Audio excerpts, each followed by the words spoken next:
Hello everyone, আমি স্মৃতি। আজকে আপনাদের জন্য নিয়ে এসেছি ইলিশ মাছের একটা ইউনিক রেসিপি নিয়ে।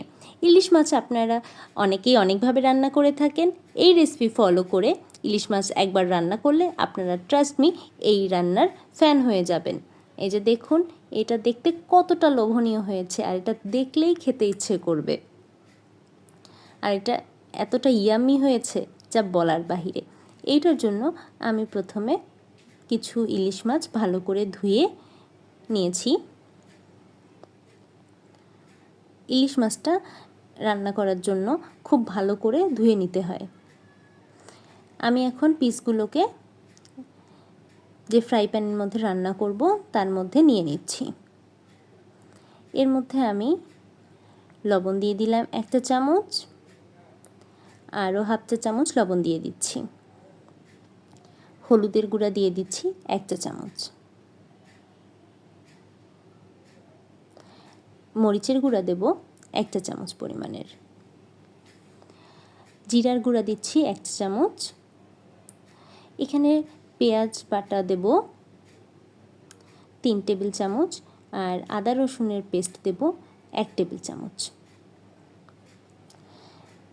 আর একটা সিক্রেট ইনগ্রেডিয়েন্ট, সামান্য পরিমাণের লেবুর রস। 2 থেকে 3 টেবিল চামচের মতো তেল এর মধ্যে দিয়ে দেব। এখন মশলাগুলোর সাথে মাছগুলোকে খুব ভালো করে হাতের সাহায্যে মেখে নেব।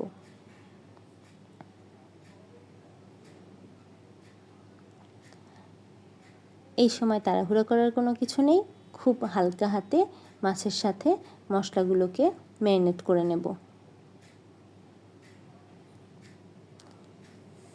মশলাগুলো যখন মাছের গায়ে গায়ে লেগে যাবে,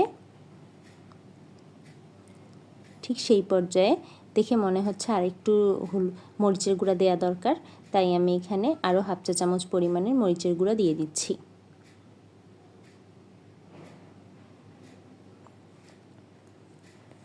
এখানে একটু মরিচের গুঁড়া বেশি ব্যবহার করব কালারের জন্য।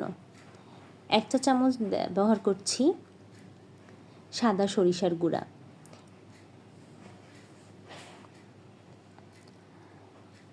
এখানে ঝাল বেশি দিলেও সমস্যা নেই, কারণ আমি এখানে লেবুর রস ব্যবহার করেছি, যা ঝালটাকে ব্যালেন্স করে দেবে। এখানে হাফ কাপ পরিমাণের পানি দিয়ে ভালো করে মশলাগুলোকে দিয়ে দিলাম। এখন গ্যাসের ফ্লেমটা অন করে মাছগুলোকে গ্যাসে বসিয়ে দিলাম। জাস্ট 3 থেকে 4 মিনিট পর ঢাকনা তুলে মাছগুলোকে একবার উল্টে দেব। এই মাছগুলো রান্না হতে একদম কম সময় লাগবে, আর খেতে অনেক টেস্টি হয়। হালকা হাতে সবগুলো পিস একবার করে একটু উল্টে দেব। আবার ঢাকনা দিয়ে ঢেকে 3 থেকে 4 মিনিটের জন্য রান্না করব। 3 থেকে 4 মিনিট পর আমার মাছ রান্না অলমোস্ট কমপ্লিট হয়ে গেছে। এখন এখানে ঝাল লবণ ঠিক আছে কিনা একটু টেস্ট করে দেখে নেব। সব কিছু ঠিকঠাক থাকলে এইভাবে অ্যাজ ইট ইজ নামিয়ে নেব। নামানোর আগে ভাজা জিরার গুঁড়া দিচ্ছি 1 চা চামচ। এখন মাছগুলোকে আরেকবার উল্টে পাল্টে নেব, আর উল্টে পাল্টে মাছগুলোকে নামিয়ে নেব। তৈরি হয়ে গেল ইলিশ মাছের পাতলা লাল ঝোল। এই রেসিপি ফলো করে আপনারা যদি এই মাছটি একবার বাড়িতে বানিয়ে ট্রাই করেন, ডেফিনেটলি আপনারা এই রান্নার ফ্যান হয়ে যাবেন। আপনাদের অবশ্যই এটা ভালো লাগবে।